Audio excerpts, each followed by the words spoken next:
আকাশবাণী কলকাতা, গীতাঞ্জলি। শুরু হচ্ছে অনুষ্ঠান মুখোমুখি।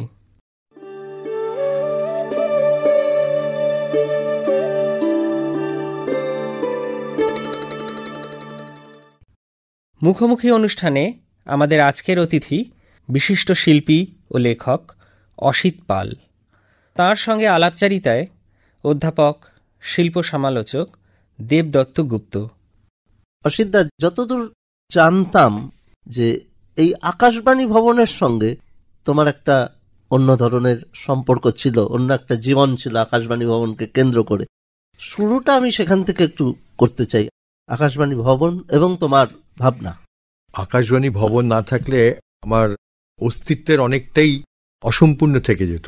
এই আকাশবাণী ভবনেতে আমি নিয়মিত ছাত্র জীবনে আর কি কাজ পেয়েছি, যে কাজগুলো করে নিজের অভিজ্ঞতাকে আমি তৈরি করতে পেরেছি।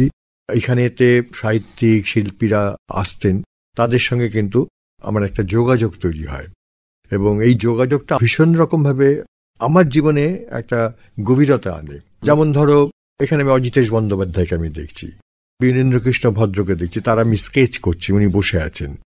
তারপরে তো ধরো এখানেতে যখন মুক্তিযুদ্ধ হচ্ছে, তখন আল মাহমুদ, নির্মলেন্দু গুণ, তারা এখানে এসে কাজ করছেন, তাদেরকে দেখছি, তাদের সঙ্গে আলাপ হচ্ছে, গল্প হচ্ছে। এবং আমার চোখের সামনে তৈরি হওয়া যুববাণীকে দেখছি, যুববাণীর প্রচ্ছদ আমি করে দিচ্ছি বেতার জগতের একটা আলাদা করে। তখন জগন্নাথ বা অন্যান্যরা তারা সব যোগ দিয়েছে। এইটা আমার কাছে একটা বড় অভিজ্ঞতা ছিল। দীর্ঘ 45 বছর 50 বছর বাদে আবার আসা আর কি আড্ডায়। এবং কবিতা সিংহ, যেটা আমার কাছে অদ্ভুত লেগেছিল, যে আকাশবাণী ভবন থেকে পুজো সংখ্যা হচ্ছে, সে পুজো সংখ্যার জন্য আমাকে কভার করে দিতে হবে, যেহেতু আমি শিল্পী, কভার করে দিতে হবে লিখে। সেই লেখা কভারটাই পাঠ করা হয়েছিল। এটা একটা মজার অভিজ্ঞতা অবশ্যই আমার ছিল, প্রথম এবং শেষ অভিজ্ঞতা। বেতার জগৎ তো দেখেছো? হ্যাঁ, বেতার জগৎ তখন ছিল। বেতার জগতে আমি নিয়মিত কাজ করতাম, ফ্রিল্যান্সিং, আমার কলেজ জীবনে। তো এটা একটা বড় আমার পাওনা ছিল। তোমার কলেজ জীবনের সঙ্গে তো কলেজ স্ট্রিটেরও একটা সম্পর্ক অন্যরকম থাকার কথা। ভীষণ রকমের, কারণ আমি থাকতাম কলেজ স্ট্রিটেতে, আমার জন্ম এখানেতে, শিল্পী হওয়ার বাসনায় কলেজে আসা। তো কলেজে আমার মূলত আমার ঢোকার ক্ষেত্রে নিজের চোখটাকে একটা তৈরি করা, নিজেকে আরো প্রকাশ করা যায় শিল্পের মাধ্যমে কিভাবে, সেটার জন্য তৈরি হওয়া। তো এই আর্ট কলেজ জীবনটা একটা এমনই একটা অদ্ভুত সেই সময়টা হয়েছিল, যখন আমাদের শিক্ষক হিসেবে আমরা গোপাল ঘোষকে পাচ্ছি, রথীন মৈত্রকে পাচ্ছি, ধীরেন্দ্রকৃষ্ণ ব্রহ্মকে পাচ্ছি। তো বহু স্টলওয়ার তখন গভর্নমেন্ট আর্ট কলেজের শিক্ষক তারা রয়েছেন, এবং সেই সব শিক্ষকদের কাছ থেকে আমি কিন্তু নিজেকে যতটা পেরেছি তাদের সঙ্গে মেলামেশা করে, তাদের ছবি দেখে, তাদের স্নেহের বন্ধনে থেকে নিজেকে তৈরি করার চেষ্টা করেছি। কলেজ স্ট্রিট একটা অন্য জায়গা। কলেজ স্ট্রিট ইটসেলফ আমার কাছে মনে হয়েছে সবসময়, যেহেতু আমি ওই জায়গাটা জন্ম থেকে দেখে আসছি, সেটার মধ্যে যেন মনে হচ্ছে কলেজ স্ট্রিটটা বাংলাকে ধারণ করে আছে, এমন একটা জায়গা কলেজ স্ট্রিট। পরবর্তীকালে আমার কাজ তো সব কলেজ স্ট্রিটকে ঘিরে বা বটতলাকে ঘিরেই, কিন্তু আর্ট কলেজ আমাকে চোখ তৈরি করে দেওয়ার একটা চেষ্টা করেছে, আমার মনকে তৈরি করে দেওয়ার একটা চেষ্টা করেছে। সেই সময়ের কলেজ স্ট্রিট, ধরো আজকের কলেজ স্ট্রিট তো নিশ্চয়ই অনেক পাল্টে গেছে। স্বাভাবিক। আমি যখন আমার ছোটবেলাতে দেখেছি কলেজ স্কোয়ারের চারপাশেতে উদ্বাস্তুরা তারা কাপড় বিক্রি করতেন, যে কাপড়ের শেষ পিসবোর্ডটাতে আমার ছবি আঁকার একটা বস্তুও তৈরি হতো। তো সেই যে কলেজ স্ট্রিটের বা কলেজ স্কোয়ারের যে জনসমাগমটা ছিল, বইটা ধীরে ধীরে কলেজ স্কোয়ার ওই অঞ্চলটা বা কলেজ স্ট্রিটের অঞ্চলটাকে ঘিরে ফেললো। ফুটপাতের বই বলতে গেলে ফুটপাতেই ছিল, দোকান ছিল না। সেটা এখন দোকান হয়ে গেছে, পাল্টে গেছে তার সমস্ত চেহারাটা। স্বাভাবিক নিয়মে এই পরিবর্তনটা হয়, আমরা সেটা কখনই এক্সপেক্ট করতে পারি না ফুটপাত চিরকালই ফুটপাতের মতনই থাকবে। তবে ওই যে পুরনো বইয়ের যে গন্ধ বা পুরনো বইয়ের পাওয়ার ক্ষেত্রে যে একটা আবিষ্কার করা একটা ভালো বই পেলাম, সেইটা বোধহয় এখন অনেকটা কমে এসেছে। তোমার পাওয়া কোনো ভালো বই যেটা তোমাকে হঠাৎ করে খুব আশ্চর্য করে? সবচেয়ে হ্যাভেলের বইটা আমি পেয়ে গেছিলাম কলেজ স্ট্রিট থেকে, 1914 সালে ছাপা, এবং সেটা আছে আমার কাছে এখনো। অনেক বই আমি কলেজ স্ট্রিটের ফুটপাত থেকে নিই, মানে খুব স্ট্রাইকিং বই বলা যেতে পারে। তখন তো একটা রাজনৈতিক উত্থান পতন একটা সময়, এই সময়টা চেহারাটা কিরকম? দেখো, রাজনৈতিক চেহারাটা তখন আমার ছোটবেলা থেকে আমি দেখেছি, খাদ্য আন্দোলনের সময়টাও দেখেছি, রাইটগুলো দেখেছি নিজের চোখের সামনে। আমাদের কলেজ স্ট্রিট, কলেজ স্কোয়ার, আমি যেখানে থাকতাম শ্রীগোপাল মল্লিক লেন, তার চারপাশ ঘিরেই হতো। আর আমি যখন একটু বড় হলাম, কলেজে যখন পড়ছি, তখন একদম নকশাল মুভমেন্টের একদম চূড়ান্ত অবস্থা তখন। তো সেই অস্থিরতাটা একটা এমন পর্যায়ে ছিল, এবং সেই ক্ষেত্রে কিন্তু আমার ভাবনার অনেকগুলো পরিবর্তন ওখান থেকে তৈরি হয়। এবং আমি যখন ছবি আঁকছি তখন কিন্তু আমার মনের মধ্যে অনেক জিজ্ঞাসা তৈরি হচ্ছে, কিসের জন্য ছবি আঁকছি, কেন ছবি আঁকছি, কাদের জন্য ছবি আঁকছি, আর কি হবে এগুলো করে। তো ওই সময়ের একটা স্লোগান, 70 দশক আমাদের মুক্তির দশক হবে। এই যে 70 দশক মুক্তির দশক হবে, এটা কিন্তু আমার কিন্তু ভীষণ রকমের মাথায় গেঁথে গেছে। 70 দশক আসতে এখন 3-4 বছর বাকি আছে। সেই সময়ের মধ্যে আমি যে সমস্ত কাজগুলো নিজের মধ্যে করছি, যেমন আমি নিজে শ্রীনন্তু বলে একটা সংগঠন তৈরি করেছিলাম। শ্রীনন্তু থেকে তখন আমরা বন্যার ত্রাণেতে ছবির এক্সিবিশন করে তাদেরকে সাহায্য করছি, তখন রাজ্যপালের হাতে টাকা তুলে দিচ্ছি। তো আমাদের সেই এক্সিবিশনেতে গোপাল ঘোষ, গণেশ আলোই, রতিন মৈত্র, ধীরেন ব্রহ্মরা পার্টিসিপেট করছে। এই শ্রীনন্তু থেকে ওসি গাঙ্গুলি বাড়িতে আমরা সভা করছি, বা মার্বেল প্যালেসে আমরা সভা করছি। সভা করছো? খুব ক্রিয়েটিভ সভা এটা। এবং রাইচাঁদ বড়ালের বাড়িতে নিয়মিত সভা আমাদের হতো। আচ্ছা। হ্যাঁ, এবং সেই সভাতে সন্তোষ কুমার ঘোষ এসছেন, সমরেশ বসু এসছেন, সুনীল গাঙ্গুলি এসছেন, দিব্যেন্দু পালিত এসছেন, নারায়ণ গঙ্গোপাধ্যায় এসছেন।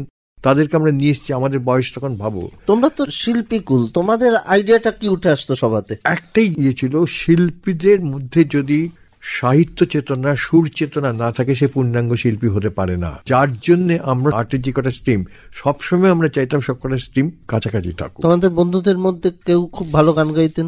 আমাদের বন্ধুদের মধ্যে গান গাওয়ার অনেকে ছিল, কিন্তু তার পরবর্তীকালে কিন্তু তাদের আমরা খুব একটা দেখেছি তা নয়, কিন্তু সেই বয়সেতে হয়তো অনেকেই গান গেয়েছে। যেমন ধরো আমাদের সময় স্বপন সোম, দেবারতী, এর আমাদের সময়কার ছিল আর কি। আচ্ছা। যখন আমরা ওই 75-এতে চলমান শিল্প আন্দোলন করছে, তখন সবাই আসছে, কবি, শিল্পী, অভিনেতা, তারা সকলেই কিন্তু আমাদের সঙ্গে যুক্ত হয়েছে। এবং এটা একটা বিরাট বড় কালচারাল মুভমেন্ট যদি বলা যায়। আমার একটা জিনিস এই প্রসঙ্গে জানতে খুব ইচ্ছা করে, তোমরা যে সময় আর্ট কলেজে পড়েছো তখন কিন্তু আর্ট কলেজ কনভেনশনাল সিস্টেমকে বিশ্বাস করে। হঠাৎ করে এই যে বেরোনো, হোয়াইট কিউব থেকে বেরিয়ে যেতে হবে, চলমান শিল্প করতে হবে, রাস্তায় আসতে হবে, এই ভাবনার অনুপ্রেরণাটা কোথা থেকে, এই ধাক্কাটা কোথা থেকে? এই কথাটা তুমি খুব ভালো বলেছো। ধাক্কাটা ইনফ্যাক্ট হয়েছে আমি বিদেশে যাবার পরে। বিদেশেতে আমি প্রদর্শনী করতে গিয়েছিলাম, সেখানে বহু মানুষের সঙ্গে দেখা হয়, কথা হয়, আর্টিস্টদের সঙ্গে কথা হয়, এবং বহু গ্যালারিতে আমি গেছি। সামহাউ আমার তখন মনে হয়েছে আমাদের কোথাও একটা ধাক্কার অভাব আছে। এবং আমরা যে ছবিটা করছি, কাদের জন্য করছি? একটা এলিট ক্লাসের জন্য করছি কি? সাধারণ মানুষের মধ্যে যদি ছবির ভাবনাটা যদি না গড়ে ওঠে, সমস্ত চেষ্টাটাই পণ্ড হবে। আমার সঙ্গে তখন একাডেমি অফ ফাইন আর্টসের ঘনিষ্ঠ সম্পর্ক থাকছে। লেডি রানু মুখার্জি, উনি আমাকে ভীষণ স্নেহ করতেন, নানা রকম ভাবে আমাকে সহযোগিতা করেছেন। তো সেই জায়গা থেকে আমার তখন মনে হয়েছিল শিল্পকে বের করে আনতে হবে গ্যালারি থেকে। খোলা আকাশের নিচে শিল্প যতক্ষণ না ঘুরবে, আমাদের সঙ্গে না ঘুরবে, আমরা যেরকম খোলা আকাশের নিচেতে আমরা নিজেরা শ্বাস প্রশ্বাস নিই, শিল্পকেও সেরকম শ্বাস প্রশ্বাস নিতে হবে। সেই ভাবনাটা থেকে তখন কিন্তু আমরা এটা শুরু করেছিলাম। সারা কলকাতার বিভিন্ন বাড়িতে ছবি হবে, গাড়িতে ছবি হবে, গায়েতে ছবি হবে, জামা কাপড়ে ছবি হবে, ছবি সর্বত্র ঘুরে বেড়াবে, ছবি একটা জায়গায় স্থির থাকবে না। তোমরা কি হাতে লিখে এরকম ম্যানিফেস্টো প্রকাশও করেছিল? হাতে লিখে না, আমরা ছাপা ম্যানিফেস্টোই করেছিলাম। আচ্ছা। এবং ছাপা ম্যানিফেস্টোটা বিভিন্ন রকম ভাবে সবাইকে খুব আকর্ষণ করেছিল। আমরা যখন চিত্তরঞ্জন ক্যান্সার হসপিটাল থেকে 1974 সালে জানুয়ারি মাসে ওই শীতের সময়তে সারা রাত জেগে ছবি করলাম, এক রাতেতে। এবং কবিরা আমাদের সঙ্গে ছিল, গল্পকাররা আমাদের সঙ্গে ছিল, তারা কিন্তু দেয়ালেতে মই উঠে গল্প লিখেছে, 4 লাইন 6 লাইনের। একটু নাম বলো না কয়েকজনের। যেমন ধূর্যরি চন্দ্র, আচ্ছা, তারপরে সমরেন্দ্রনাথ দাস, আচ্ছা, তারপরে আমাদের কবিতা পাঠিয়েছেন পূর্ণেন্দু পত্রী, শক্তি চট্টোপাধ্যায়। এই যে ধরো এক রাতেতে ছবি আঁকা হচ্ছে, কবিতা লেখা হচ্ছে, গদ্য লেখা হচ্ছে, সাধারণ মানুষের মধ্যে কিন্তু রাতারাতি জিজ্ঞাসা তৈরি হলো, এটা কি? আমরা এতদিন তো দেয়ালে স্লোগান দেখে এসেছি, হঠাৎ করে এই সমস্ত ছবি, গল্প, কবিতা, এই সমস্ত কি তাদের কাছে একটা উদ্ভট মনেও হয়েছিল।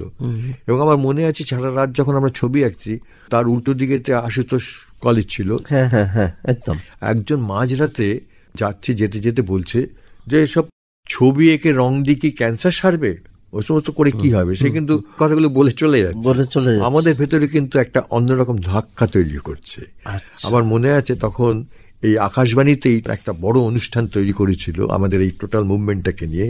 তার টাইটেলটাই দিয়েছিল যে ছবি এঁকে কি ক্যান্সার সারবে। আমি বলেছিলাম যে টাইটেলটা রাখার জন্য। আচ্ছা, হ্যাঁ, ছবির রং দিয়ে মানুষকে অনেক রকম জায়গা থেকে উপশম করা যায়। এবং সেইটা কিন্তু আমরা দেখেছি যে কলকাতার যখন মিডিয়া এটা নিয়ে হইচই শুরু করলো, সাধারণ মানুষের মধ্যে কিন্তু একটা বড় রকমের প্রত্যাশা তৈরি হয়ে গেল, যেখান থেকে আমরা চৌরঙ্গিতে একটা খোলা গম্বুজেতে মনোহর দাস তরগের পাশে গ্যালারি করে ফেললাম, নাম দিলাম গ্যালারি এ। ওই গ্যালারিতেই কিন্তু শনিবার রোববার করে সমস্ত কবিরা আসতো, শিল্পীদের এক্সিবিশন ওই গ্যালারিতেই হতো, যেখানে রামকিঙ্কর বেজের এক্সিবিশন হয়েছে, পরিতোষ সেনের এক্সিবিশন হয়েছে, সুনীল মাধব সেনের এক্সিবিশন হয়েছে, এবং আমাদের তো হয়েছেই। এইটা কিন্তু আমরা নিয়মিত করেছি যে সাধারণ মানুষ এসে এটা দেখুক। আমার একটা জিনিস এই ক্ষেত্রে জানতে ইচ্ছে করছে যে রাজনীতির সঙ্গে যারা চলাফেরা করেন তাদের হঠাৎ করে মনে হয়নি একদল শিল্পীকে জুড়ে এত এত লোক জড়ো হয়ে যাচ্ছে, তাদের কোনো মন্তব্য বা তাদের ভাবনা চিন্তাটা তখন তোমাদের দিকে কিভাবে ধাইছে সেটা একটু বুঝতে চাইছিলাম। না, আমি রাজনীতির মানুষদের থেকে একটু দূরেই সরে থাকি বরাবর। শিল্পের সঙ্গে আমার কোনোদিনই মনে হয়নি যে তারা একাত্ম বোধ করেছে। সেই সময়তে রাজনীতি বিশ্বাস করে এরকম বহু শিল্পীরা ছিলেন, আমি নাম বলছি না, কিন্তু তারা এটাকে খুব সহজভাবে নেয়নি। তো আমার কাছে যেখানে মনে হচ্ছে যে আমি সাধারণ মানুষের জন্য এই শিল্পটা করছি, এই সঙ্গীত করছি বা এই কবিতা পাঠ করছি, সাধারণ মানুষ যদি এটাকে উপভোগ করে তাহলে শিল্পের সার্থকতা, তাছাড়া শিল্পের সার্থকতা বলে আমি মনে করি না। এই কর্মকাণ্ডটাকে আর্ট কলেজের মাস্টারমশাইরা কিভাবে দেখছেন? খুব খারাপ ভাবে। যখন এক্সিবিশন করতে যাই তখন আমি কলেজের স্টুডেন্ট, কাদের ছবি নিয়ে যাচ্ছি, গণেশ পাইন, বিকাশ ভট্টাচার্য, সুনীল দাস, লালু প্রসাদ সাউ, এদের সব ছবি নিয়ে বোম্বেতে এক্সিবিশন করছি, এবং সেটা আমাদের ছিল একটা অ্যাডভেঞ্চার। তবে রেডি রানু আমাকে খুব সহযোগিতা করেছিলেন, কোনো গ্যালারি বুকিং না করে গিয়েছিলাম। তো ওখানে গিয়ে গ্যালারি বুকিং করে এক্সিবিশন সাকসেসফুল করে তারপর যখন এসেছি, সব জায়গাতেই কিন্তু আমরা একটা বাহবা পেয়েছিলাম, কিন্তু আমার আর্ট কলেজে কিন্তু বাহবাটাই পাইনি। ছাত্রদের মধ্যেও সেরকম যে একটা উদ্দীপনা দেখেছি যে এটা একটা বড় কাজ হয়েছে, তা কিন্তু মনে করিনি। হয়তো কোনো কারণে তারা অন্যরকম ভাবনা ভেবেছে, সেইভাবে গ্রহণ করতে পারিনি, কিন্তু আমি আমার কাজ করে যাচ্ছি বা করেও যাব।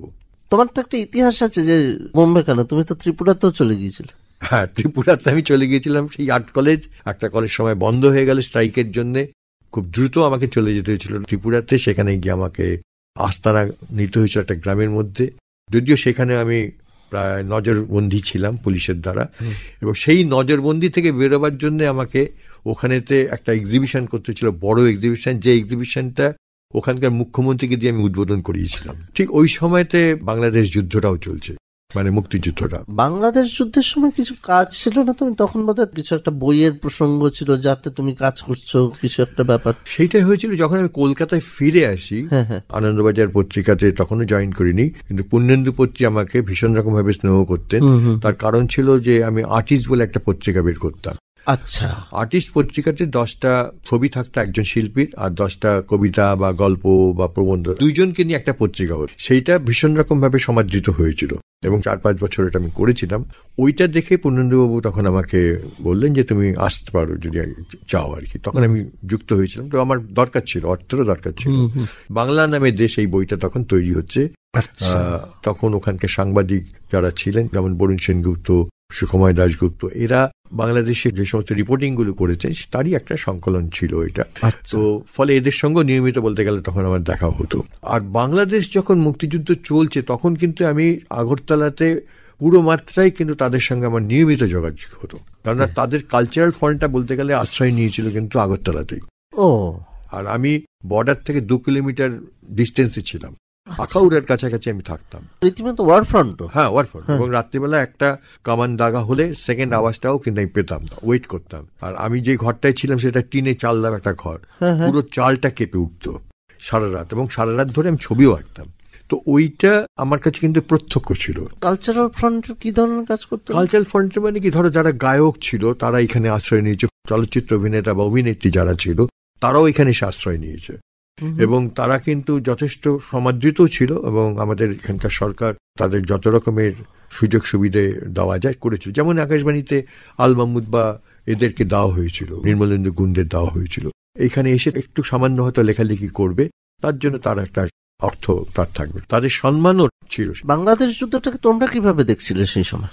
আমার বয়সটা তখন যেই জায়গায় ছিল, তখন আমি কাগজেতে আমার কথা প্রকাশ হচ্ছে যে প্রয়োজন হলে আমি তুলি ছেড়ে কাঁধে বন্দুক নিয়ে বেরোবো মুক্তিযুদ্ধের সময়। তো আমার এক্সিবিশনের মধ্যে কিন্তু বাংলাদেশ যুদ্ধের কিছুটা ছাপ আছে ওই সময় যে এক্সিবিশনটা ছিল। আচ্ছা, কারণ এটা কিন্তু খুব স্বাভাবিক যে তাৎক্ষণিক প্রতিক্রিয়ায় কিছু তো ছবি তৈরি হয়, আবার কিছু হয় অনেক পরে তাৎক্ষণিক প্রতিক্রিয়ায় কিন্তু আমার অনেকগুলি ছবি তৈরি হয়ে মানে অনেকগুলো রাজনৈতিক বিন্দু তৈরি হচ্ছে, একদিকে খাদ্য আন্দোলন, একদিকে নকশাল আন্দোলন, একদিকে মুক্তিযুদ্ধ। এখান থেকে কিন্তু রোলিং স্টোন যেটাকে বলা যায় না, আমাদের কিন্তু গড়ে তুলছে। আমরা কিন্তু ভাবছি, মানুষের জন্য ভাবছি। আমরা কিন্তু ওই হোয়াইট কলার জব করে সারাটা জীবন কাটিয়ে দেবো এরকম ধরনের কিন্তু ভাবছি না। যা কিছু করবে যেন মানুষ তাতে যুক্ত থাকে, মানুষের জন্য ভাবা যায় যাতে। এর জন্য আমার রাজনীতি করার কোনোদিন দরকার হয়নি। একটা জিনিস একটু জানতে চাইছি অসিত, তুমি তো শিল্পী, ধরো সেই সময় তোমার ছবিতে ঠিক কি ধরনের এলিমেন্ট গুলো আসতো? আমার অনেকগুলো ছবি আছে যেখানে হয়তো কোথাও ক্লাউন আছে বা কোথাও কাকতারুয়া আছে, অথবা অন্যরকম ভাবনা জেসাস ক্রাইস্টকে আমি দেখাচ্ছি। এইরকম ধরনের অনেকগুলো আছে। জীবনানন্দের অনেক কবিতাকে নিয়ে তখন আমি ছবিগুলো করছি। তো সেখানে কিন্তু তো আমার ছবি প্রকাশভঙ্গিগুলো বা কেন এই শব্দটা বাঁচলাম বা কেন এই জায়গাটা বাঁচলাম, তখন কিন্তু খুব স্বাভাবিকভাবে এগুলো এসে গেছে। আমার একটু আগ্রহ হচ্ছে জানতে, ক্লাউন কেন? ক্লাউনটা তখন মনে হয়েছে যে এটা রাজনীতির একটা সেকশন। আমি মনে করতাম যে তারা কিন্তু একটা ক্লাউনের মতনই ব্যবহার করছে সাধারণ মানুষের সঙ্গে। কোনো কিছুই কিন্তু সঠিক তারা করতে পারছে না অ্যাপারেন্টলি, কিন্তু তারা সবকিছুতেই জানে। অর্থাৎ আমরা সামনে যেটা দেখছি আসলে কিন্তু সেটা দেখছি না। তোমার ছবিতে তো নিশীথের পেঁচা টেচাও এসেছে। হ্যাঁ, এসছে। সেটার কারণ কি? হ্যাঁ, এসছে পেঁচা মানে কি, এরকম আমি দেখিয়েছি মানে একটা বেড়াল দাঁড়িয়ে আছে অন্ধকারের মধ্যে, সে তার সামনে তো একটা অন্য বেড়ালের একটা কাটা শরীর ঝুলছে। এই যে একটা ভয়াবহ একটা পরিস্থিতি, তার চোখটা জ্বলছে রাতের মধ্যে। আমার কাছে তখন মনে হয়েছে যে এটা কিন্তু আমাদেরই একটা প্রতিচ্ছায়া, চারিদিকে সব ঝোলানো রয়েছে। তো সবের মধ্যে থেকে কিন্তু তখন মনে হচ্ছে যে এইটাই কিন্তু আমরা কিন্তু একটা ভয়ের জায়গায় যেন রয়েছি, সারাক্ষণ ভয়ে রয়েছি। আর মুক্তিযুদ্ধের জন্য কি ধরনের এলিমেন্ট আসছে ছবিতে? দেখো, একটা কথা হচ্ছে যে আমি বাংলাদেশ সম্পর্কে খুব যে বেশি তখন জেনে উঠেছি তা নয়, কিন্তু ওই শব্দটা রয়েছে মুক্তিযুদ্ধ। আচ্ছা, ওই শব্দটা, এই মুক্তি শব্দটা আমাকে চিরকাল কিন্তু হন্ট করে এসেছে। তার মানে তুমি যখন ছবি নিয়ে রাস্তায় বেরোচ্ছ সেটাও মুক্তির মতোই তো লাগছে। আমি তো মুক্তি চাইছি, আমি মানুষকেও মুক্তি দিতে চাইছি, অনেক কিছু থেকে মুক্তি চাই। যার জন্য আমার নিজস্ব যখন কথা আমি লিখি, সে কথাটার নামই হচ্ছে মুক্ত কথা। মুক্তি এইগুলো কিন্তু ভীষণভাবে রিলেটেড। তার মধ্যে আবার ইমার্জেন্সি দেখেছো। ইমার্জেন্সি, ফলে আমি যখন কথা বলবো আমি কিন্তু মুক্ত মনে মুক্ত কথাগুলি বলবো। কলেজ স্ট্রিট, কলেজ, এইটা একটা বড় দিক। এইখানেই আমরা পরবর্তী জায়গায় একটু আসতে চাইবো যে কোথাও একটা এই সাদা কালোর দ্বন্দ্ব, সাদা কালো রং, অন্ধকার আলো, সমস্ত কিছু থেকে কোথাও একটা ঢোকা, যেমন বটতলায় ঢোকা। দেখো, একটা জিনিস হচ্ছে কি, এই প্রসঙ্গে তোমাকে বলি, যখন এই সাদা কালোর কথাটা তুমি তুললে, তার ব্যাকগ্রাউন্ডটাও বলে দিচ্ছি। 70, 71, 72, 73 ওই 3-4 বছর আমি প্রচুর লিনোকাট করেছি। আচ্ছা, সব সাদা কালোয়, এবং সেগুলো প্রিন্ট হয়েছে এবং সেগুলো কিন্তু অ্যালবাম আকারে প্রকাশ হয়েছে। তখন আমি উটকাটও করেছি। আমার যে আর্টিস্টের প্রথম ভলিউমটা যেটা বেরোয়, আমার 10টা কাঠখোদাই নিয়ে, 10টা কাঠখোদাই কিন্তু ডাইরেক্ট মেশিনে তুলে আমি প্রিন্ট করেছিলাম, কোনো ইমপ্রেশন থেকে ব্লক তৈরি করে নয়। এর দুটো দিক ছিল, একটা হচ্ছে যে কেমন ছাপা হয় ডাইরেক্ট প্রিন্ট থেকে, আর দ্বিতীয় দিক হচ্ছে যে আমাদের তখন অর্থের সমস্যা ছিল, আমি ডাইরেক্ট কাঠ থেকে আমি করবো যা কিছু করবো। তো সেটা খুব সাকসেসফুল হয়েছিল। সেই সাদা কালোটা কিন্তু কন্টিনিউ করেছিলাম অনেক দিন। আমার কাছে সবসময় মনে হচ্ছে ব্ল্যাক অ্যান্ড হোয়াইটটা একটা পাওয়ারফুল জায়গা। আর এই যে ধরো ব্ল্যাক অ্যান্ড হোয়াইট যে জায়গাটা, আমাদের পরম্পরায় যদি দেখতে চাও, ব্ল্যাক অ্যান্ড হোয়াইট, এই যে কাঠখোদাই বটতলা এই জিনিসটা এসছে, সবটাই কিন্তু ব্ল্যাক অ্যান্ড হোয়াইট থেকে। সহজে বটতলাটা কিন্তু ঢোকা যায় না, তার আগে কিন্তু অনেক প্রস্তুতি মানসিক থাকে। আমি যেহেতু কলেজ স্ট্রিটে থাকতাম, তো আমি হ্যারিসন রোড দিয়ে, মানে যেটা মহাত্মা গান্ধী রোড এখন, সেই বটতলার মধ্যে আমি ঢুকতাম। ঢুকে আমাকে যেটা প্রথম আকর্ষণ করেছিল, শাড়ি ছাপার ব্লক। আচ্ছা, শাড়ি ছাপার ব্লক যারা তৈরি করছিলেন, সেই সমস্ত কারিগরদের আমি দেখছিলাম, শিল্পীদের দেখছিলাম কিভাবে এটা তৈরি করে, তার কি কাঠ। আমি কিন্তু ঘন্টা পর ঘন্টা বসে থেকে সেগুলো দেখেছি, এবং সামহাউ আমাকে ভীষণ আকর্ষণ করে। তখন তো বোধহয় শাড়ি ছাপার ব্লকে খুব বেশি পরিমাণ রং ব্যবহার হতো না, একটা কি দুটো এরকম হবে। হ্যাঁ, ওরকমই প্রায়, ওরকম রং খুব কম। কিন্তু ব্লক প্রিন্টে শাড়ি ছাপাটা আমার কিন্তু দারুণ লেগেছিল তখন। ওই ব্লকগুলো থেকে শাড়ি ছাপা হচ্ছে বা যে কোনো ছাপা হচ্ছে, প্রিন্ট হচ্ছে, তার মধ্যে একটা আমি মনে করি যে একটা ভীষণ আর্টিস্টিক একটা অ্যাপ্রোচ রয়েছে, খুবই আর্টিস্টিক অ্যাপ্রোচ। তো এইটাকে জানতেই আমি একটা নিজে ফ্যাক্টরি করে ফেললাম কসবাতে। সেই ফ্যাক্টরিতে আমি কয়েকজনকে তার সঙ্গে নিযুক্ত করলাম, আমি একের পর এক শাড়ি ডিজাইন করছি, হাজার হাজার ব্লক করছি। এবং শ্রীরামপুরের মিল্কি বাদাম তলা বলে একটা জায়গা ছিল, সেখানে কিন্তু সমস্ত ঘর শুধু ব্লকের কাঠের ডিজাইন করে। আর এই যে বটতলা কয়েক ঘর মাত্র ছিল, তারা কিন্তু খুব বেশি করবার মতন কাজ পায় না। আস্তে আস্তে এই কাজগুলো কমে এসছে, খুব লিমিটেড। আমার যে কাজগুলো ছিল, আমি কোনোদিন বাজারে কোনো শাড়ি কোনোদিন বিক্রি করিনি। তো আমার শাড়িগুলো সামহাও সরকারি ব্যবস্থাপনা সব নিয়ে নিত, কোনো শাড়ি থাকতো না। তো আমার শুধু জানার জন্য আমি কিন্তু এটা করেছিলাম। এই জানার জন্য করতে গিয়ে আমার তখন মনে হয়েছে, ক্রমশ যখন আমি ঢুকছি এই কার্ডটা এলো করতে গিয়ে, তখনই আমার মনে হয়েছে যে এই যে ধরো কালীঘাটের পট আমাদের নিজস্ব শিল্প। এবং আজকে যদি আর্চার সাহেব সারা পৃথিবীতে কালীঘাটের পটকে তুলে না ধরতেন, তাহলে কি হতো? কালীঘাট পটকে আমরা সত্যিকারে রেকগনাইজ করতাম আদপি, বা আমরা জানতাম? এই জায়গাটা আমাকে কিন্তু প্রশ্নের জায়গা তুলে দিয়েছিল। এই যে যারা এই কাজগুলো করেছে, মানে কাঠখোদাই করে শব্দগুলো তৈরি করেছে, আমার মনে হয়েছে যে তারা খুবই আর্টিস্টিক একটা মন নিয়ে তারা এই কাজগুলো করেছে, টাইপোগ্রাফি। তো এই টাইপোগ্রাফি থেকে আমি যখন মনে করছি যে এটা একটা শিল্প তৈরি হচ্ছে, শিল্প হতে হতে হতে হতে একটা জায়গায় এসে, আমি পূর্ণেন্দু পত্রিকা দেখতাম নানা রকম ভাবে টাইপোগ্রাফি করছেন, সত্যজিৎ রায় টাইপোগ্রাফি আমি দেখতাম, আমি ভীষণভাবে অনুপ্রাণিত হতাম ওদের টাইপোগ্রাফিতে। ওদের কাছ থেকেই আমি দেখেছি এই যে চিৎপুরের যে টাইপোগ্রাফি আছে, যেমন দেবীতে চিৎপুরের টাইপোগ্রাফি এসছে। আচ্ছা, মানে সত্যজিৎ রায় পোস্টারে এসছে, এবং পূর্ণেন্দু পত্রিকার স্থিরপত্র তো সেম এসছে। আচ্ছা, ওই টাইপোগ্রাফি এসছে। তারা কিন্তু ভীষণভাবে ঋণী এদের কাছে, বটতলার এই টাইপোগ্রাফির উপরেতে। এই যে যাত্রার টাইপোগ্রাফি বলো বা এই সমস্ত টাইপোগ্রাফি বলো, প্রত্যেকটার মধ্যে কিন্তু একটা ছন্দ আছে, ছবি আছে। তো সেই জায়গা থেকে যখন আমরা ইনিশিয়েট করছি আর বইপত্র থেকে, এবং যখন বইতে ধরো ছবি ছাপা হবে, তার ইলাস্ট্রেশন যদি হয় আর কি, তো কিভাবে হতো? তো অবভিয়াসলি কাঠখোদাই থেকে সেগুলো এসছে। তো কারা করেছে এই কাঠখোদাই? সেই জায়গাটা থেকে অনুসন্ধান শুরু হলো, কি করে এই কাঠখোদাই করেছে, কারা করেছে, কেন করেছে, কি দিয়ে করেছে। আমি তো তার আগে জেনে গেছি যে যখন শাড়ি ছাপার ব্লক। তুমি তোমার সময় এরকম উটকাট শিল্পী কাকে পাচ্ছ যারা তখন খুব স্টলওয়ার্ড হিসেবে? কোনো স্টলওয়ার্ড ছিল না। আমি একজনকে শুধু পেয়েছিলাম, তার আমি ছবিও তুলে রেখেছি, তার আমার কাছে অনেকগুলো ভিউ আছে।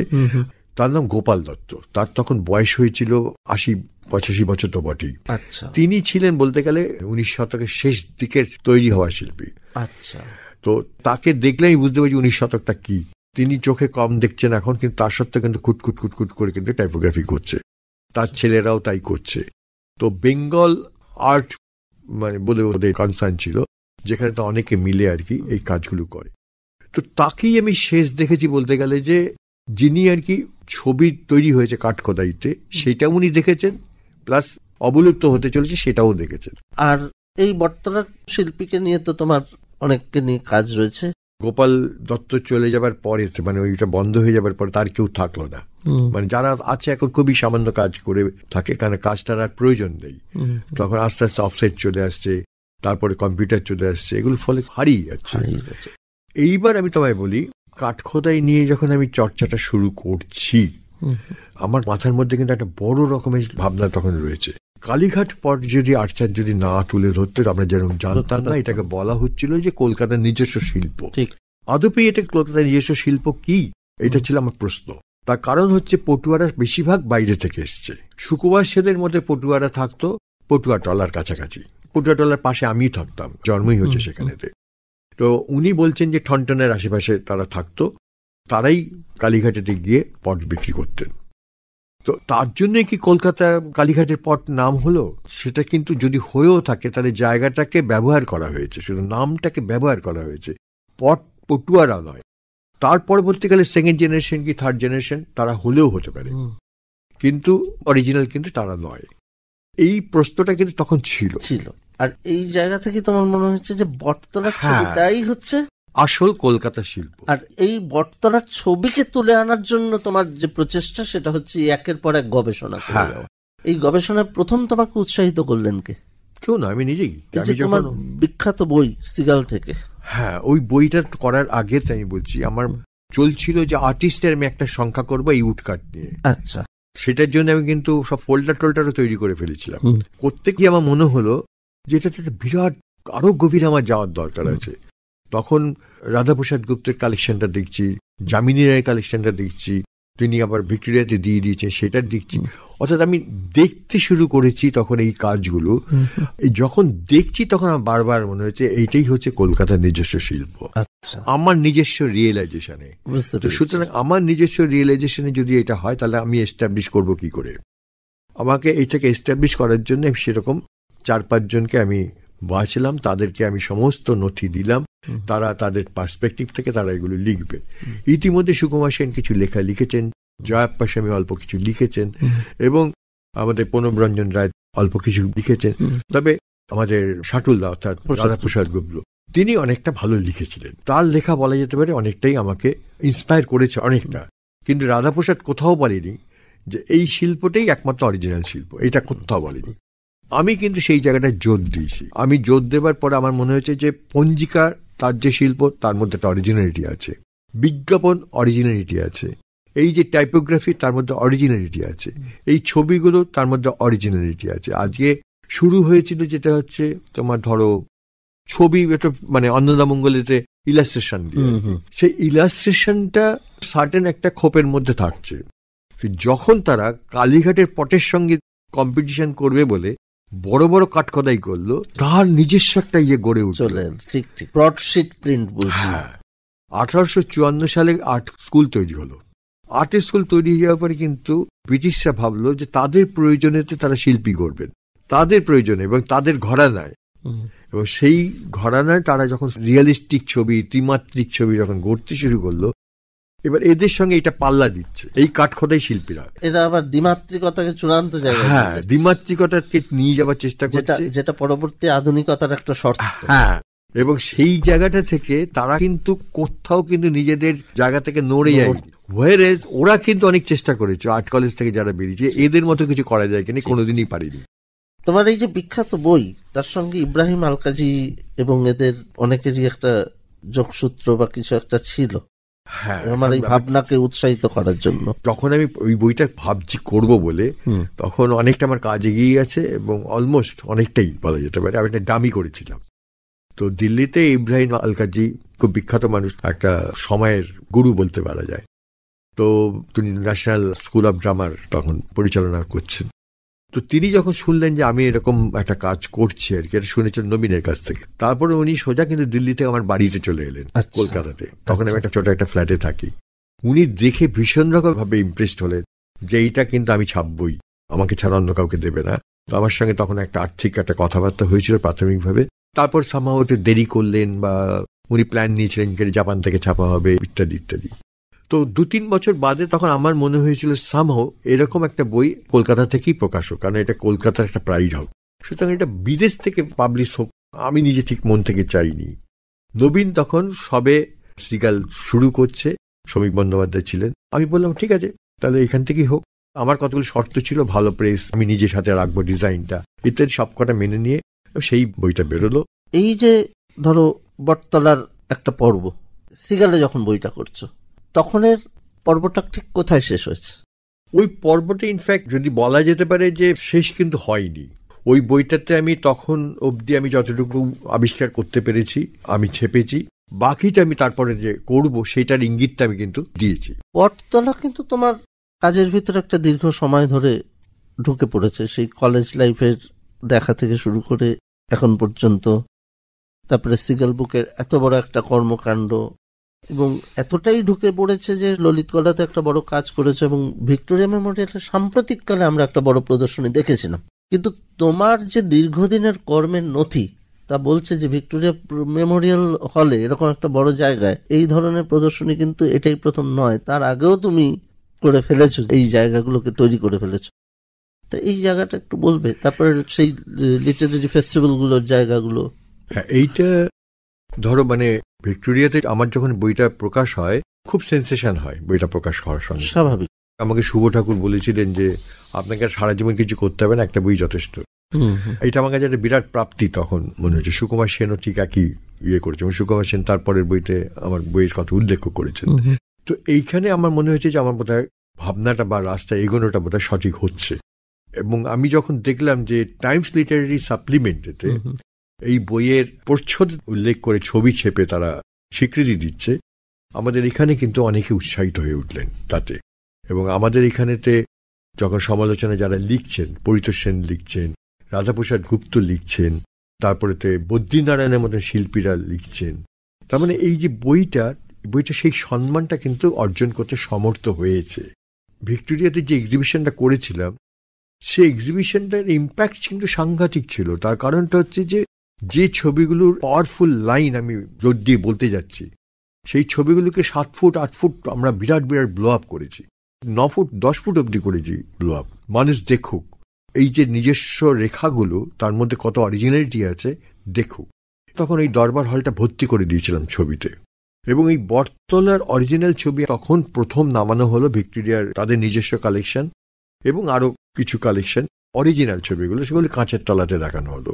আরেকটা ইন্টারেস্টিং করেছিলাম, তখন অব্দি চিৎপুরেতে যে সমস্ত কাঠখোদাই শিল্পীরা ছিলেন তাদের মধ্যে 3-4 জনকে আমি নিয়ে আসতে পেরেছিলাম। তারা ভিক্টোরিয়াতে রেগুলার বসে কাঠখোদাই করেছেন। অর্থাৎ এক টুকরো বটতলা ভিক্টোরিয়াতে গেলে পাওয়া যাবে। তখন সব সংবাদপত্র কিন্তু সেরকম ধরনেরই প্রায় বর্ণনা করেছিল। আমার উদ্দেশ্য কিন্তু এটাই ছিল যে এইবার আরবানদের মধ্যে এই বটতলাটা পৌঁছে যাক, এইটার যে এস্থেটিক সাইডটা আছে সেটা অনুভব করুক।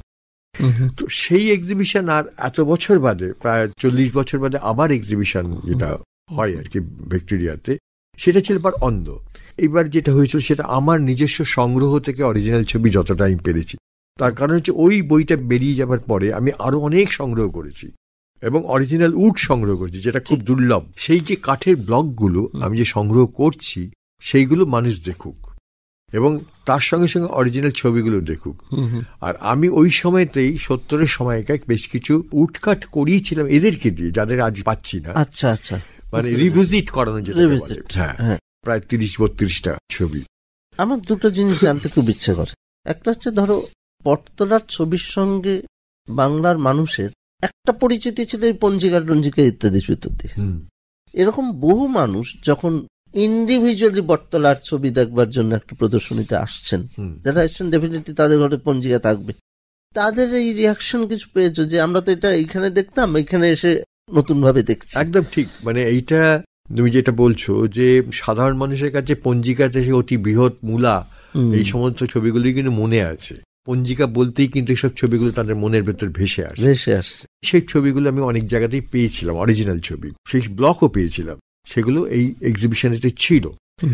আর যেটা বললাম রিভিজিট করার একটাই আমার কারণ ছিল যে বটতলার তারা শেষ হয়ে গেছে অনেক আগে, তাদেরই উত্তরপুরুষ যারা রয়েছে তারা কিন্তু তাদের পূর্বপুরুষের কাজ কপি করে রেখে দিল। সেই ব্লকগুলোকে দিয়ে আমি কিছু প্রিন্ট করলাম, খুব লিমিটেড এডিশন প্রিন্ট করে রাখলাম। এইটা কিন্তু আমার কাছে এখন শেষ নিদর্শন বলা যেতে পারে, আর কিন্তু কিচ্ছু নেই। এইবার ওই এক্সিবিশনটা মানুষকে এতটাই মুগ্ধ করেছিল, শুরু হয়েছিল 1 মাসের জন্য, কিন্তু হলো আলটিমেটলি 3 মাস। আমি আরেকটা জিনিস জানতে চাইবো, তুমি যেহেতু নিজে আর্টিস্ট এবং আর্ট কলেজ দেখেছো, শিল্পীদের দেখেছো, তোমার আর্ট কলেজ ডেফিনেটলি একটা আলাদা প্রিন্ট মেকিং ডিপার্টমেন্টই ছিল, হরেন দাসকে দেখেছো তুমি ওখানে। এই যে ধরো আমাদের বেঙ্গল আর্টের যে প্রিন্ট মেকিং এর তো একটা আলাদা ধারা ছিলই, যেখানে ধরো তোমার হরেন দাস প্রিন্ট মেকিং করছেন, চিত্তপ্রসাদ প্রিন্ট মেকিং করছেন, ওদিকে শান্তিনিকেতনে প্রিন্ট মেকিং এর একটা আন্দোলন তৈরি হচ্ছে, যেখানে নন্দলাল বসু নিজে যোগ দিচ্ছেন। পাশাপাশি এই যে একটা প্রান্তিক ক্ষেত্র থেকে, একটা ছাপাখানার জগৎ থেকে বটতলার প্রিন্ট মেকিংকে সম্পূর্ণ একটা ইন্ডিভিজুয়াল আর্ট প্র্যাকটিস হিসেবে এই যে তুলে আনা, এই যে দুটো প্রিন্ট মেকিং এর সত্তা, এই সত্তাগুলো নিয়ে তখন কোনো কথোপকথন হচ্ছে না? আমার লাস্ট বইটাতে আমি এটা কিছুটা উল্লেখ করেছি, কলকাতার কাঠখোদাইতে। সেটা হচ্ছে আজকে তারা যদি ওই কাজটা না করতে এটা হতো না, আজ হরেন দাস হতো না, চিত্তপ্রসাদ হতো না। তারা কাজটা করে গেছে প্রাথমিকভাবে, তারা কাজটা করেছে বলে আর্ট স্কুলেতে কারা উটকাট শিখতে যেত, এরাই যেত উটকাট শিখতে। আচ্ছা, এরা আর্ট কলেজেতে গিয়ে উটকাট শিখে তারা কিন্তু ওখানেতে কাজ করার জন্য, তখন উডকাট আর্টিস্ট হওয়ার জন্য প্রচন্ড ডিমান্ড তাদের। তারা আর্ট কলেজ থেকে ছাত্রদেরকে নিয়মিত রাখার জন্য স্টাইপেন্ড দিত, এবং সেই স্টাইপেন্ডের যখন পোষাতো না, ওই স্টাইপেন্ডের মানে দরকার নেই, বাইরে থেকে আরো কাজ বেশি পাচ্ছি টাকা, স্কুল ছেড়ে দিল, বাইরে কাজগুলো করতে শুরু করে দিল। তার মানে কতটা পপুলার ছিল উডকাটটা এবং এই প্রিন্ট মেকিংটা। এবং ওই যে প্রিন্ট মেকিং, আমি ইন্ডিভিজুয়াল নামটা বলছি, নিত্যলাল দত্ত। আচ্ছা, তিনি নিজের নামেতে একটা ছাপাখানা করে ফেললেন, NLD, মানে নিত্যলাল দত্তের ছাপাখানা। ওনার কি একটা সেই বিখ্যাত কালীর যে ছবিটা, কালীর ছবিটা NLD না, NLDও কালী করেছে। আচ্ছা, কিন্তু নিত্যলাল দত্তর অনেক ছবি এরকম বড় বর্ডশিট প্রিন্ট, এবং ও নিজেও ছোট ছোট ইলাস্ট্রেশনও করেছে, পঞ্জিকার ছবিও করেছে। কিন্তু নিত্যলাল দত্ত ইন্ডিভিজুয়ালি একটা ইনস্টিটিউশন। আমরা নিত্যলাল দত্ত খুব বেশি জানি না, কিন্তু একটা মানুষ যখন নানা রকম ভাবে তার সইও করছে, কখনো NLD বলে লিখছেন, কখনো নেত্যলাল দত্ত বলে লিখছে, কখনো নিত্যলাল দত্ত লিখছে, কখনো নৃত্যলাল দত্ত লিখছে, এখান থেকে বোঝা যায় তারা কিন্তু নামটাকে শুধু ফোনেটিক হিসেবে ইউজ করছে, বানানটা না। তো ফোনেটিকটাকে ইউজ করার এখান থেকেই বোঝা যায় তারা ছবিটাকে ভাবছে, তারা লেখাপড়া নিয়ে অত চিন্তিত নয়, কি হচ্ছে না হচ্ছে ভাবনা নেই। কিন্তু তারা যাচ্ছে এই সাহেবদের কাছেই আবার শিখতে। এই সাহেবরা যখন তাদেরকে তাদের লাইনেতে আনার চেষ্টা করলো, পারলো না, তারা স্রেফ বেরিয়ে গেল স্কুল থেকে। এবং যে সমস্ত রিপোর্টগুলো আমরা পাচ্ছি, পরিষ্কার লিখেছে ছাত্ররা অ্যাবসেন্ট, এবং অ্যাবসেন্টের ফলে তারা চিন্তিত হয়ে পড়েছে কি করে তাহলে আবার ছাত্র করবে। ফলেতে তারপরেতে সেই সমস্ত তাদের শিক্ষা নেবার জন্য একটু আমাদের এখানে লেখাপড়া জানা লোকজন হয়তো তখন গেছে, শিখেছে, এবং তারা রিয়েলিস্টিক ছবিগুলোই করতো। এই রিয়েলিস্টিক ছবিগুলো সেই সাহেবদের কাছ থেকে শিখেছে। কিন্তু দুটো ধারা সম্পূর্ণ পরিষ্কার হয়ে বোঝা গেছে যে একটা হচ্ছে কোনো রিয়েলিস্টিকের মধ্যে না গিয়ে তার নিজস্ব ভাবনা যেটা করেছে, আর একটা রিয়েলিস্টিক ধারাতে কাজ করেছে। এই হরেন দাস, এই যে তাদের বলতে প্রিন্ট মেকিং আমাদের বেঙ্গলের একটা ধারা, এইটা থাকতো না যদি আজকে চিতপুর না থাকতো, বটতলা না থাকতো। বটতলা কিন্তু এটা একটা বিরাট ব্যাকগ্রাউন্ড। চিত্তপ্রসাদ সারি সারি প্রচুর লিনো করে ঘর ভর্তি করে ফেলেছে, তো ওটার জন্য তো ছাপাখানার দরকার হয় না, উনি নিজেই প্রিন্টগুলো তুলতেন, নিজে হাতে করতেন। কিন্তু লিথো বা উডে দরকার হলে মানে মেশিনের দরকার হয়েছে। আরো দু চারটে মিডিয়াম আছে যেগুলো ধরো করতে গেলে মেশিনের দরকার হতো। আমরা দেখেছি যে আর্ট স্কুল শুরু হবার পরেতে লিথোটা ডেভেলপ করছে। লিথোর অনেকগুলো টেকনিক্যাল জিনিস জানার দরকার আছে, কারণ এইটা আমাদের নিজস্ব শিল্প ছিল না, একদমই ছিল না। এটা এসছে একটা বিদেশি শিল্প থেকে, তাদেরই আবিষ্কার করা বলা যেতে পারে পদ্ধতিটা। এখানে চূড়ান্তভাবে এটাকে ব্যবহার করেছে আমাদের দেশীয় ছেলেরা, খুব ভালোভাবে ব্যবহার করেছে। ফলে তুমি যেটা বলছো যে দুটোর মধ্যে আলাদা বলতে কি, একদম গঠন আলাদা, এর অভিমুখও আলাদা। ওরা পঞ্জিকার জন্য ছবি করতো, একটা সাইজ বলে দিত প্রকাশক, এর মধ্যে আমাকে ছবিটা করে দিতে হবে। তার মধ্যে ক্যামেরার ছবিও করছে, বায়োস্কোপের ছবিও করছে, তারপর হিপনোটিজমের ছবিও করছে, আবার ভালো ভালো ঘড়ির ছবি করছে, ফুটবলের ছবিও করছে, আবার ধরো অন্নপ্রাশন বা এই ধরনের ছবি যেগুলো দরকার, নার্সারির বিজ্ঞাপনও করছে, সেগুলো করছে। বিজ্ঞাপনে অসাধারণ সমস্ত তাদের কাজ, অসাধারণ। ওদের বিজ্ঞাপন সম্বন্ধে একটু বলো না, যেটা তুমি তখন একটু বলছিলে, টাইপোগ্রাফি, কালার, বিজ্ঞাপন, ওদের পছন্দের ঝোঁকগুলো কোন দিকে ছিল? যদি তুমি ওদের টাইপোগ্রাফি খুব মন দিয়ে দেখো, একটা বটতলাতে ধর একটা উপন্যাস, ধর সীতাকে নিয়ে লেখা হলো, সেটা যাত্রা হবে। সীতা বলতে একটা মোটামুটি আমাদের প্রত্যেকের মধ্যে একটা ধারণা আছে, কিন্তু ওই যাত্রাটাতে সীতাকে কোন দিকটা তুলে ধরা হবে সেটা কিন্তু টাইপোগ্রাফিতে পরিষ্কার বোঝানো হচ্ছে, একটা টাইপোগ্রাফিতে। আচ্ছা, ধরো মনসা দেবীকে নিয়ে যাত্রাপালা হবে, তার যে টাইপোগ্রাফিটা হবে তার একটা বইও হবে। মনসা দেবী সেই সাপকে কেন্দ্র করে এমন ভাবে ডিজাইন করে তার যে টাইপোগ্রাফিটা হচ্ছে, তুমি বুঝতে পেরে যাবে যে এটা বিষয়টা কি। অর্থাৎ একটা টাইপোগ্রাফির মধ্যে একটা বিষয়কে ভরে দেওয়া হচ্ছে। আচ্ছা আচ্ছা, এটা কিন্তু খুব সহজ কাজ নয়। না না না না না, একদমই না। এবং ব্ল্যাকের এগেনস্টে হোয়াইট করা, আবার হোয়াইটের এগেনস্টে ব্ল্যাক করা, একটা টাইপোগ্রাফির মধ্যেই কিন্তু তো হচ্ছে। এখন যেটা খুব জলভাত, রিভার্স করে দিলেই হয়ে গেল। এই যে রিভার্স সিস্টেমটা ওরা টাইপোগ্রাফিতেই করতো। এবং আমার জানার মধ্যে আমি বলছি যে ওখানেতে স্কিল্ড যে সমস্ত আর্টিস্টদের আমি পেয়েছিলাম, তার মধ্যে প্রিয় গোপাল দাস, যে একা নিজেই একটা ইনস্টিটিউশন। ওকে নিয়ে তো তোমার অনেক কাজও আছে। হ্যাঁ, তার যে কাজের নমুনা আমরা দেখেছি, আমি তো মানে যে বইটা বেরিয়েছি তাতে বোধ হয় 400-450 মতন ছবি হবে, হয়তো আরো ছবি আছে ওর। উনি নিজে একা কাজ করতেন, সেখানেতে ঘরেতে তোমার লাইব্রেরি করেছেন, স্টুডিও করেছেন, স্টুডিও বলতে ফটোগ্রাফি স্টুডিও করেছেন। এইটা একটা ইন্টারেস্টিং জিনিস, যেগুলো পরবর্তীকালে আমি আরো বের করেছি, যে যখন থেকে ফটোগ্রাফি আবিষ্কার হয়েছে আর কি, ফটোগ্রাফির ওই যে কেমিক্যালটাকে নানা রকম ভাবে ব্যবহার করার চেষ্টা করা হয়েছে। এমনকি উডকাটে তো ওই ফটোগ্রাফিটা ব্যবহার করা হয়েছে। আচ্ছা, ধরা যাক একটা পোর্ট্রেট করা হবে, পোর্ট্রেটেতে কোনো একটা ফটোগ্রাফ পাওয়া গেছে, সেইটা ছাপতে তো পারবে না, ব্লক নেই তো। তো সেই ক্ষেত্রে যদি ব্লকটা যদি না থাকে তাহলে আমাকে কাঠেরই ব্লক করতে হবে। তখন ওই ইমালশন কাঠের মধ্যে মাখিয়ে চাকরির ইমপ্রেশনটা নেওয়া হয়েছে। সেটা কিন্তু নেওয়া হলো ওই অবধি, কিন্তু তাকে যে রেখার মধ্যে দিয়ে তার যে টোনগুলো আনা হবে, এটা একটা বিশাল স্কিলের ব্যাপার। এমনকি চোখের মনির মধ্যেও তারা দেখাতো ওইটুকু ছোট্ট, কত ধর 2 ইঞ্চি কি 4 ইঞ্চি কাঠ হতো, তার মধ্যে বিশ্ব দেখিয়ে দিত। একটা মনির মধ্যে সে মানে ব্রিটিশ লোক নাকি আমাদের এই দেশীয় লোক, এটা কিন্তু পরিষ্কার বুঝিয়ে দিত। আর এত টোন, মাল্টি টোন, সেটা কাঠের মধ্যে ওটা তুলতে পারছে, এ মানে কল্পনার বাইরে। তো প্রিয়গোপাল সেরকম একজন আর্টিস্ট ছিল, যেরকম আমি নিত্যলাল দত্তের কথা বললাম। নিত্যলাল দত্ত প্রিয়গোপালের অনেক আগে, আর প্রিয়গোপাল তিনি ইনফ্যাক্ট রবীন্দ্রনাথের সমসাময়িক, 1 বছরের ছোট বড় ছিল। আচ্ছা আচ্ছা। কিন্তু উনি কিন্তু যে কাজগুলো করে গেছেন, উনি যদি ওই কাজটা না করতেন, আমাদের বহু পাঠ্য বই বা বহু গল্পের বই বা বহু পত্রপত্রিকা, সেই সমস্ত লেখাগুলো কিন্তু মানুষের কাছে অতটা আকর্ষণ হতো না। ছবিগুলোর জন্য কিন্তু যতটা আকর্ষণ হয়েছে।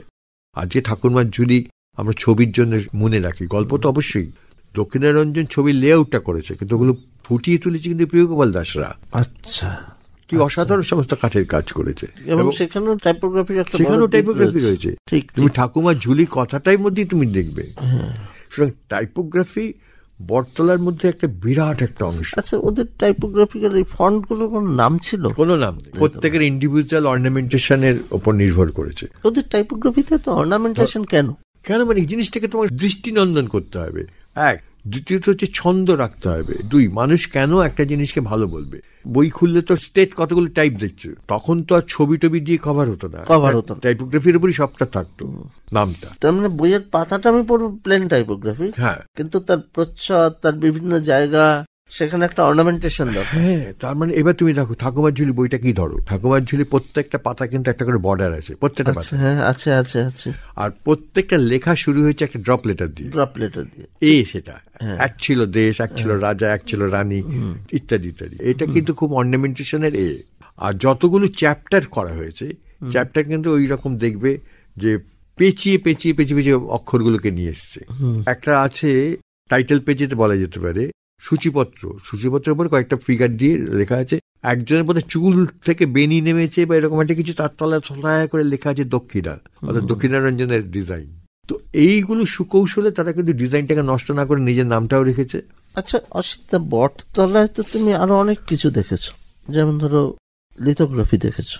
হ্যাঁ, এই লিথোগ্রাফি তো ভীষণ কালারফুল, সাদা কালো ছেড়ে একটা ভীষণ কালারফুল জায়গা যখন তৈরি হচ্ছে, তোমার জায়গা থেকে, মানে একদম তোমার ভাবনা থেকে এই জায়গাটাকে তুমি কিভাবে দেখো? দেখো, লিথোগ্রাফি যখন এখানে শুরু হয়েছিল সাদা কালোই ছিল, রঙিনটা অনেক পরে এসছে। আগে হাতে রং করা হতো, তারপরে ডিফারেন্ট স্টোন ইউজ করা হয়েছে। আচ্ছা, বলা যেতে পারে লিথোগ্রাফি যখন এসছে উড তখন আস্তে আস্তে পিছিয়ে যাচ্ছে। যেমন ধরো কালীঘাটের পট একটা সময় অনেকটা পিছিয়ে গিয়েছিল এই উড কাঠের চাপেতে, এবং তারপরে এবার কাঠখোদাইও বইয়ের ইলাস্ট্রেশনের মধ্যে সীমাবদ্ধ রইল। যখন এই সমস্ত বড় বড় সব লিথো প্রিন্ট বেরোতে শুরু করলো ঘরে ঘরেতে, তখন পাল্টে গেল তাদের ছবি রাখার ধরন। এদের বাজারটা কোথায় ছিল? যেমন কালীঘাটের বাজার তো জানি কালীঘাট মন্দিরকে কেন্দ্র করেছে। চিতপুরেও ছিল কালীঘাটের বাজার, পটেরিয়ে একদম শয়ে শয়ে বিক্রি হতো। এবং পঞ্জিকায় বিজ্ঞাপন তারা দিত, আমার কাছে রাখা আছে, যে তারা শ হিসেবে বিক্রি করেছে, তারপরে ডজন হিসেবে বিক্রি করেছে, সাইজ মেনশন করে। আচ্ছা আচ্ছা আচ্ছা, চিতপুরে বসেই, চিতপুরেতে। ফলে শুধু কালীঘাটে ওখানে যে হতো তা না, কালীঘাট তো ছিলই একটা মার্কেট। কালীঘাটে ওখানে তো আবার উডকাটে বিক্রি হয়েছে, কারণ সেটা তো একটা বিক্রি হওয়ার জায়গা। কালীঘাটের যে কাঠখোদাইয়ের কতজন করেছে জানো? একটা তো আমরা দেখতে পাই, শুধু অনেকে করেছে, তেমনি লিথোও করেছে। কাদের জন্য করেছে? কালীঘাটে তার বিক্রি হবে তাদের জন্য। সেই কালীঘাটের কালীর ভক্ত তো চিতপুরেও ছড়িয়ে আছে। ঠিক ঠিক। আর এই যে দেবদেবতা নিয়ে শুরু হয়েছিল লিথোটা আমাদের এখানকার ছবির বলতে, তার আগে তো ম্যাপ, জায়গা জমির এই সমস্ত থাকতো। এই কারণেই কিন্তু লিথোটা শুরু হয়েছিল। কিন্তু আর্ট স্কুল থেকে যে সমস্ত ছাত্ররা বেরিয়ে, তার মধ্যে অন্নদা প্রসাদ বাগচি, উনি একক চেষ্টাতে লিথোর এটাকে একটা সাংঘাতিক মাত্রায় নিয়ে গেছেন ক্যালকাটা আর্ট স্টুডিও করে। ক্যালকাটা আর্ট স্টুডিওতে উনি যখন প্রথম ব্ল্যাক অ্যান্ড হোয়াইট করলেন, এইটা বলা যেতে পারে যে বেঙ্গল আর্টের একটা সূচনা। এতদিন ধরে ওরা যে শিক্ষাটা পেয়েছে ব্রিটিশদের কাছ থেকে, একটা পোশাকের কি ধরনের ভাঁজ হবে, তার কি ধরনের রং হবে। আমাদের এইখানেতে একটা দেবদেবী যেটাই তৈরি হয়ে গেছে কিন্তু আমাদের দেখেই কিন্তু শিল্পীরা তৈরি করেছে, আমাদের চরিত্রগুলোকে দেখে।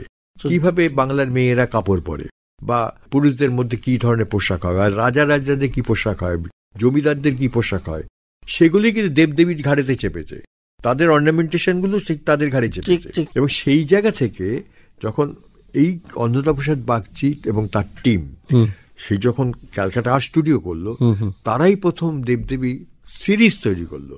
এই সিরিজের মধ্যে কিন্তু তারা একদম পরিষ্কারভাবে দেখাচ্ছে তারা ভারতীয় একটা ছবির জায়গায় এসছে, ভারতীয় বঙ্গীয় একটা ছবির জায়গায় এসছে। শুধুমাত্র ব্যাকগ্রাউন্ডের ক্ষেত্রে ওরা কিছু করতে পারেনি, তখনও ব্রিটিশ ঘরানার ব্যাকগ্রাউন্ড করছে। ব্রিটিশদের পেইন্টিং এর যে ধরনের ব্যাকগ্রাউন্ড পাওয়া যায় সেই রকম ব্যাকগ্রাউন্ডকে ওরা দাঁড়া করাচ্ছে।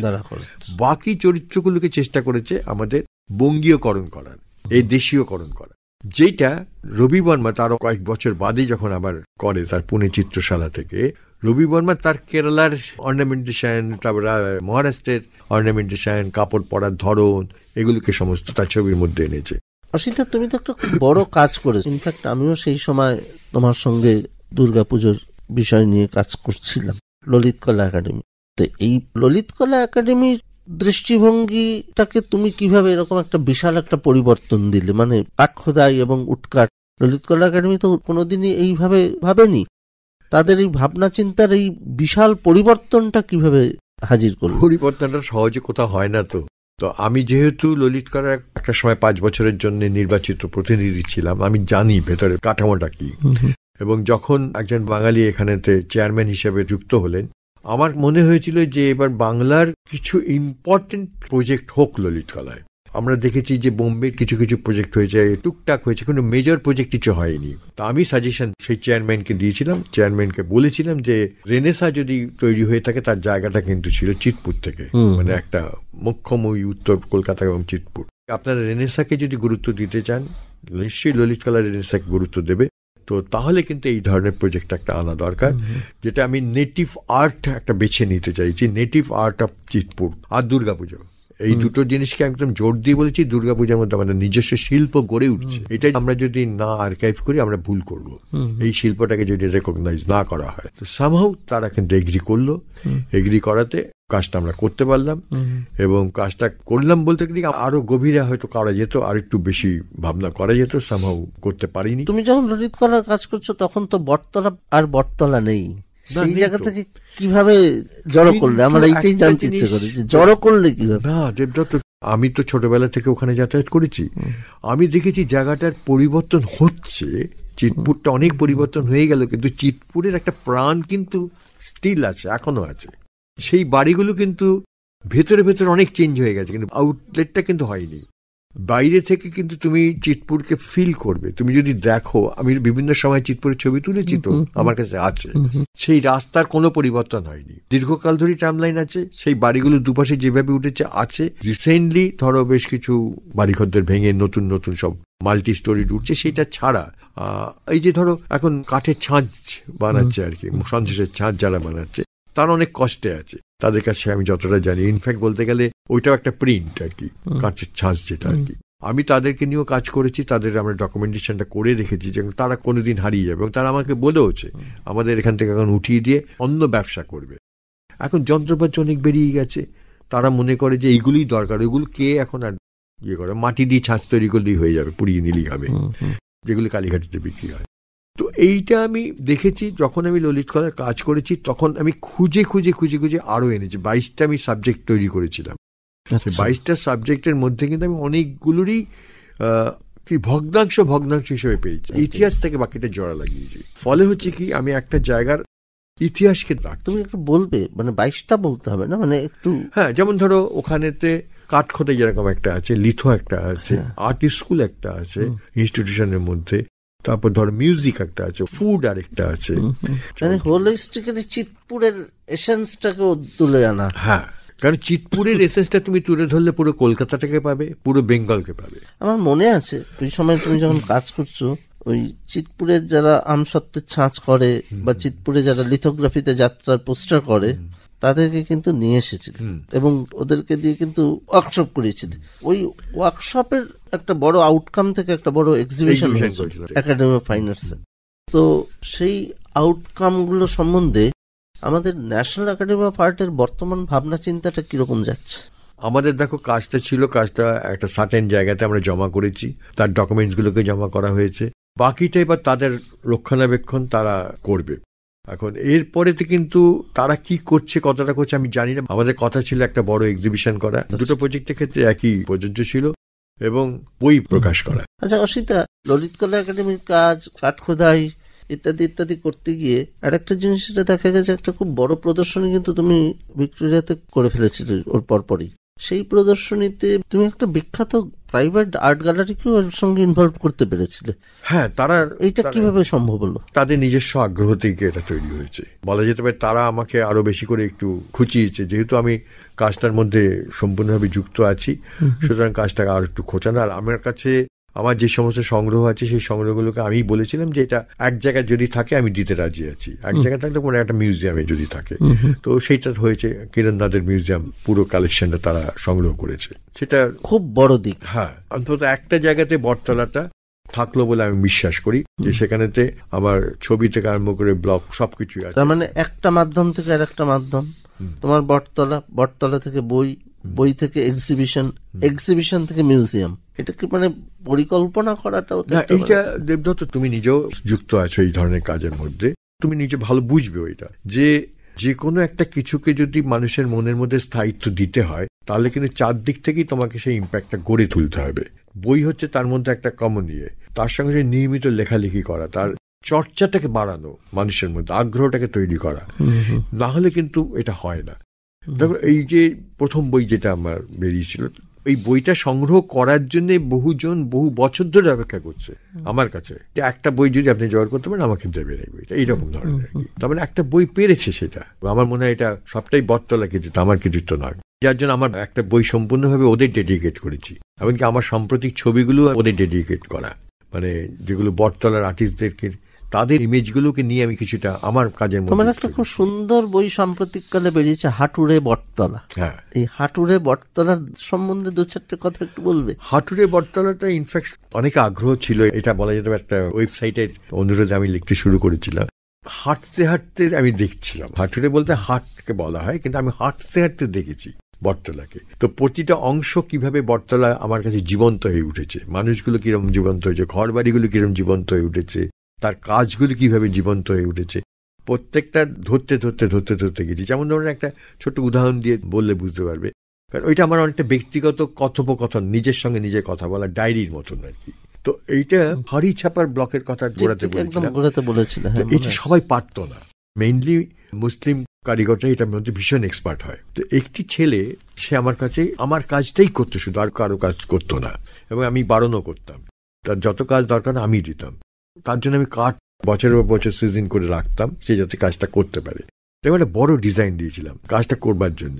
সে আসছে না দেখে আমি তখন তার বাড়ি, কোনোদিন তার বাড়িতে যাইনি, বন্ডেল গেটের কাছে সে থাকতো, গেছি ওর বাড়ির খোঁজ করতে, মানে আসছেন অনেকদিন ধরে, ডিজাইনটা নিয়ে রয়েছে, ইমিডিয়েটলি আমাকে ডিজাইনটা করতে হবে। তো ওই জায়গাতে দেখলাম যে অনেক পুরনো বাড়ি ঘরদের মধ্যে কিছু উদম গায়ে ছেলেরা খেলছে, তাদের জিজ্ঞেস করলাম ও কোথায় থাকে, ছেলেটা দেখিয়ে দিল ওই তো অমুক জায়গায় থাকে। বলে একটা বাড়ি, পুরোনো বাড়ি, সে অন্ধকার সিঁড়ির মধ্যে দিয়ে দেখলাম তো অন্ধকার একটা ঘরের মধ্যে এক মহিলা বসে আছে, একদম রোগা, হাড় বের করা। তখন ওর কথা জিজ্ঞেস করাতে ও মুখ ঘুরিয়ে নিল, তারপরে বুঝলাম ওর হাজব্যান্ড। সে ছিল না, আমি বিস্কুটের একটা প্যাকেট নিয়ে গেছিলাম বাচ্চাগুলোকে দেবো বলে, বাচ্চাগুলো নেয়নি, তারা এতটা দরিদ্রের মধ্যে থেকেও। পরবর্তীকালে ওর বউকে দেখে বুঝলাম যে ভীষণ অভাবের মধ্যে ওরা কাটছে, তার মধ্যে কিন্তু ওরকম একটা ডিজাইন করে যাচ্ছে, কাজ করে যাচ্ছে, এবং কোনোদিন আমার কাছে হাত পাতেনি। কাজের জন্য যে টাকাটা দেওয়া সেটা নিত, এক্সট্রা টাকা নিত না। আমি ওটা জানার পরেতে ও যখন আমার কাছে এলো, তখন ও খুব লজ্জা পেয়েছে, আমি ওরম ভাই বাড়িতে চলে গেছি। তো আমার ডিজাইনগুলো দিয়েছে, কাজগুলো দিয়েছে। আমি বললাম কি হয়েছে তোমার? তো বলছে আসলে আমার একটু রোগ হয়েছে, আমার স্ত্রীরও তাই হয়েছে। মানে কি হয়েছে না, টিবি হয়েছে। তারপর ও ভর্তি হলো হসপিটালেতে, আমি তোকে বেশ কিছু টাকা দিলাম, বলে তুই পরে কাজ করে দিতে পারো, আর না দিলেও আমার কিছু ক্ষতি নেই, টাকাটা রাখো তোমার কাছে। তো সে কাজটা আমার করতে পারেনি, ইনকমপ্লিট কাজ রয়ে গেছে, সে মারা গেল। এই যে একটা পরিবার কিভাবে থাকে, একটা শিল্পীর পরিবার, আমি মনে করি আমার এই বটতলার অভিজ্ঞতার মধ্যে এটা কিন্তু একটা ইম্পর্টেন্ট একটা অংশ। আবার প্রিয়গোপাল সম্পর্কে আমি জানছি, এই যে তথ্যগুলো করতে গিয়ে তখন তার সঙ্গে যে আমার পার্সোনাল ইন্টারাকশনটা হচ্ছে, প্রিয়গোপালকে আমি বোঝার চেষ্টা করছি। সারা রাত ধরে কাজ করছে কি, একদম ডেড বডির মুখ করবে, পরের দিন খবরের কাগজে তারা সব ছাপা হবে, ছোট ছোট ছোট মুখ করে দিচ্ছে। কি এটা, সে স্বদেশী আন্দোলনের সময় বিডেন স্ট্রিটের পোস্ট অফিসের যে ম্যানেজার আছে তাকে গুলি করে মেরে দিয়েছে। তো সেই ডেড বডি প্রিয়গোপাল বসে সারা রাত ধরে আঁকছে। তো এই জায়গা থেকে এই যে ব্যক্তিগত জিনিসগুলো পাচ্ছি আমি, সেগুলো আমি বইতে নিশ্চয়ই লিখছি। আবার যখন আমি ডায়েরি বলে লিখছি তখন আমার নিজের রিয়েলাইজেশন গুলো প্রকাশ করছি।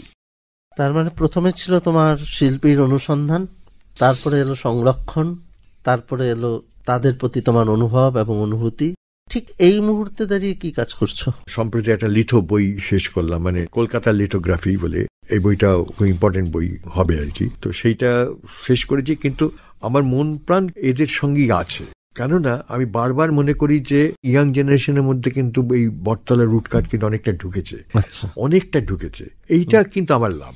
কন্টেম্পোরারি আর্টিস্টদের মধ্যেও তো বটতলার যে অনুসন্ধান দেখা গেছে, তুমি তাদের ভিতরে করেছো। না, আমার এইটা থেকে তো লালু প্রসাদ সাহেবের কাজ আছে অনেক। আমি ছোট্ট একটা প্রশ্ন রাখবো, এটাই আমার দিক থেকে আড্ডার জন্য শেষ প্রশ্ন। তোমার একটা নিজের প্রদর্শনী হয়েছিল, হ্যাঁ, যেখানে বটতলার বহু ছবির নানা অনুষঙ্গ খুব কন্টেম্পোরারাইজড হয়ে ঢুকেছিল আর কি। হ্যাঁ, ওইটা ছিল আমার হোমেজ টু বটতলা আর্টিস্ট, একদমই নাম দিয়েছিলাম। তাদেরকে শ্রদ্ধা জানাবার জন্য তাদের কাজকর্ম কিছু নিয়ে তার অনুষঙ্গকে আধুনিক ভাবে আমার ভাবনার মধ্যে দিয়ে সেটা ক্যানভাসে আমি নিয়ে এসেছি। তাদের কাজগুলো ছিল পেপারে, আমি ক্যানভাসে নিয়ে এসেছি। ঠিক আছে অসিতদা, আমাদের এই আড্ডাটাও শেষ হলো হোমেজ টু বটতলা দিয়ে। অনেক কিছু জানলাম, শিখলাম, জানার তো শেষ নেই। তুমি সুস্থ থাকো, কাজ করো, আমরাও সমৃদ্ধ হই। ধন্যবাদ। শুনলেন বিশিষ্ট শিল্পী ও লেখক অসিত পালের সাক্ষাৎকারের দ্বিতীয় তথা শেষ পর্ব। তার সঙ্গে কথা বললেন অধ্যাপক, শিল্প সমালোচক দেবদত্ত গুপ্ত। মুখোমুখি আজ এই পর্যন্তই। শব্দগ্রহণ ও সম্পাদনা সঞ্জয় চট্টোপাধ্যায়। প্রযোজনা আকাশবাণী কলকাতা কেন্দ্রের বাংলা কথিকা বিভাগ।